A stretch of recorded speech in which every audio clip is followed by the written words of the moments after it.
नमस्कार, जय सिया राम, जय बाबा की। मैं पवन कुमार चतुर्वेदी आप सभी मित्र साथियों का चैनल पर हार्दिक स्वागत करता हूँ। मित्रों, संपूर्ण ब्रह्मांड में अगर कोई सर्वशक्तिमान है तो वह ईश्वर ही है, परमात्मा ही है, परमेश्वर ही है। भले उसके नाम अनेक हों, भले लोग उसे अलग अलग नामों से क्यों न पूछते हों, ईश्वर के नाम भले ही अनेक हों, पर ईश्वर एक ही है।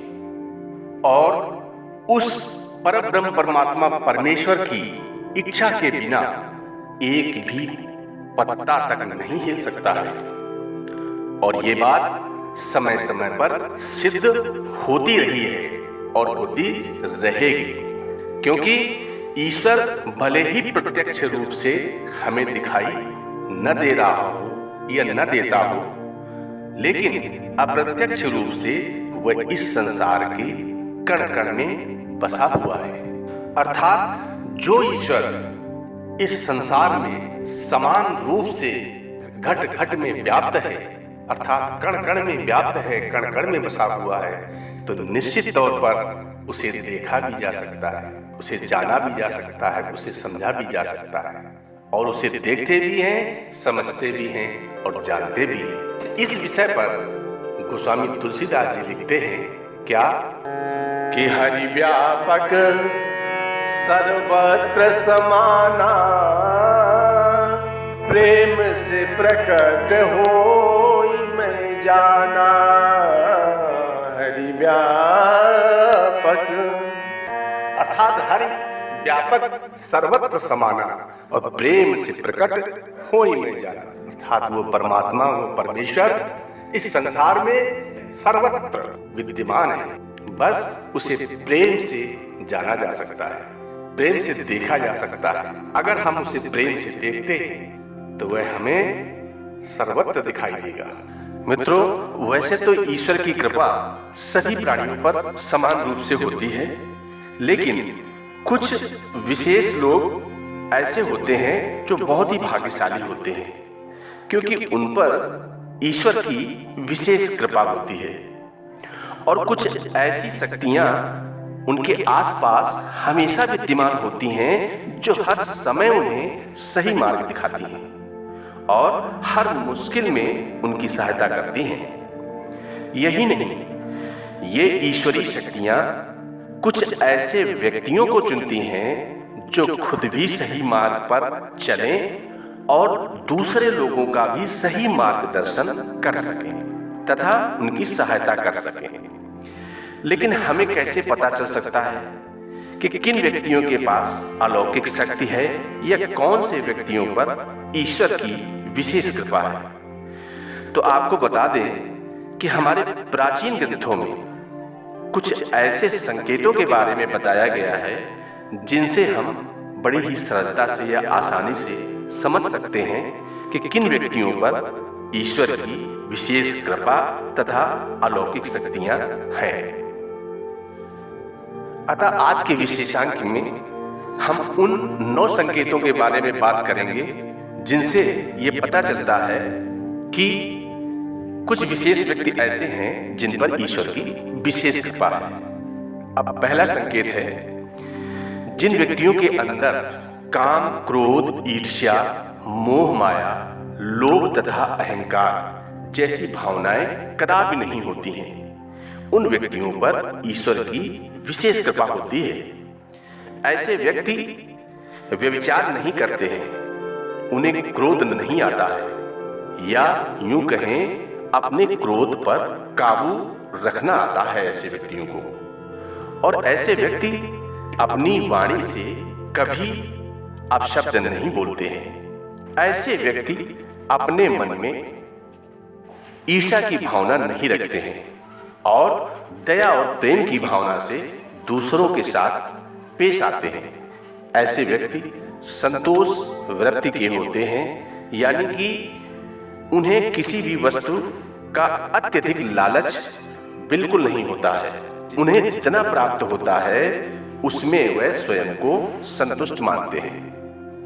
दूसरा संकेत, यदि किसी व्यक्ति को सपने में कई बार मंदिर या उसके आसपास का परिसर दिखाई देता है तो शास्त्रों में ऐसे व्यक्ति को भाग्यशाली माना गया है। जिन व्यक्तियों को अपने सपने में ईश्वर का बार बार साक्षात्कार होता है उन्हीं व्यक्तियों के साथ ईश्वरीय शक्तियां जुड़ी होती हैं। भगवान ऐसे व्यक्तियों को कुछ विशिष्ट संकेत भी देते हैं जिनसे वह व्यक्ति समझ जाता है या समझ सकता है कि अलौकिक शक्तियां हर कदम पर उसके साथ हैं। तीसरा संकेत, जो व्यक्ति अपने दैनिक कार्य से बचा हुआ समय ईश्वर की भक्ति, आराधना और नाम स्मरण में व्यतीत करता है और ईश्वर को सत्य मानते हुए उनकी अनुभूति करने में समर्थ होता है, वास्तव में उस व्यक्ति के आसपास एक ईश्वरीय शक्ति का पवित्र घेरा होता है जिसके कारण उसे ईश्वर का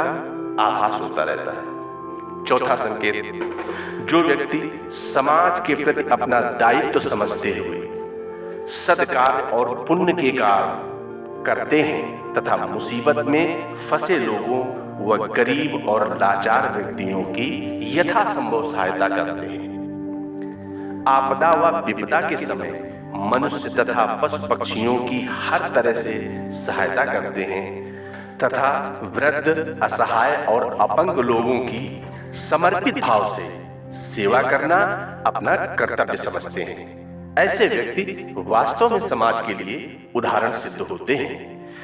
लेकिन आपको ये बता दें कि हर कोई व्यक्ति ये काम नहीं करता है।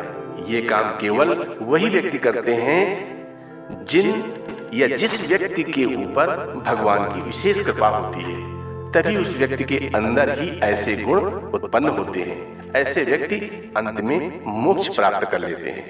पांचवा संकेत, ईश्वरी कृपा प्राप्त व्यक्तियों में एक अनोखी शक्ति भी होती है और वह शक्ति है पूर्वाभास। पूर्वाभास यानी कि भविष्य में होने वाली कुछ विशेष घटनाओं का पहले से ही आभास हो जाता है। अगर आपको भी भविष्य में होने वाली कोई दुर्घटना या कोई अच्छी घटना के बारे में पहले ही अंदाजा लग जाता है तो आपके ऊपर भगवान की विशेष कृपा है। छठवां संकेत, कुछ लोगों को हमेशा अपने आसपास एक विशिष्ट प्रकार की सुगंध का अनुभव होता है। हमेशा सुगंधित फूल, अगरबत्ती, धूप या कपूर जैसे पवित्र सुगंध का झोंका सा हवा में तैरता हुआ महसूस होता है तो यह उसके आसपास ईश्वर की उपस्थिति का संकेत होता है तथा देवी देवताओं का आशीर्वाद होता है। सातवां संकेत, ईश्वर का समय यानी कि ब्रह्म मुहूर्त सुबह 3:30 से लेकर 5:30 या 6 बजे तक का समय होता है। हमारे शास्त्र में इस समय को बहुत ही महत्वपूर्ण माना जाता है। ब्रह्म मुहूर्त को देवताओं का समय माना गया है क्योंकि इस समय के वातावरण में एक सकारात्मक ऊर्जा का संचार होता है। यदि किसी व्यक्ति की नींद प्रतिदिन ब्रह्म मुहूर्त में अपने आप ही खुल जाती है और वह व्यक्ति अपने अत्यंत प्रसन्न चित्त से अपने नित्य कर्म से निवृत्त होकर ईश्वर की आराधना करता है और उगते हुए सूर्य को अर्घ्य देता है तो ऐसे व्यक्ति निश्चित रूप से ईश्वर की इच्छा के अनुसार ही ऐसा करते हैं। उन्हें ऐसा करने के लिए ईश्वरीय शक्ति या ईश्वरीय शक्तियां प्रवृत्त करती हैं, यानी कि ऐसे व्यक्ति पर भगवान की कृपा बनी हुई है। आठवां संकेत, कई बार हम किसी मंदिर या धार्मिक स्थल पर भजन, कीर्तन या कथा सुनने जाते हैं। कितनी भी सुंदर भजन कीर्तन क्यों न हो रहे हो, अच्छी कथा क्यों न हो रही हो, लेकिन बीच में हमारा ध्यान भटक जाता है और हम कभी अपने घर के विषय में, कभी अपनी किसी समस्या या फिर अपने आसपास बैठे लोगों का विचार करने लगते हैं। लेकिन इसी जगह कुछ ऐसे लोग होते हैं जो भजन, कीर्तन या कथा सुनने में इतने लीन हो जाते हैं कि उन्हें किसी बात का होश नहीं रह जाता है। उन्हें बस अपने आसपास पवित्रता का एहसास होता है और बहुत ही शुभ धुनियाँ सुनाई देती हैं। तो ऐसे व्यक्तियों का, या यूं कहें तो ऐसे व्यक्ति का साथ निश्चित ही अलौकिक शक्तियां दे रही होती हैं। नौवां संकेत, जो व्यक्ति ईश्वर के चरणों में ही परम आनंद की अनुभूति करता है और ईश्वर भक्ति को ही वास्तविक आनंद मानता है, ऐसा व्यक्ति न तो कभी दुखी रह सकता है और न ही किसी को देख भी सकता है।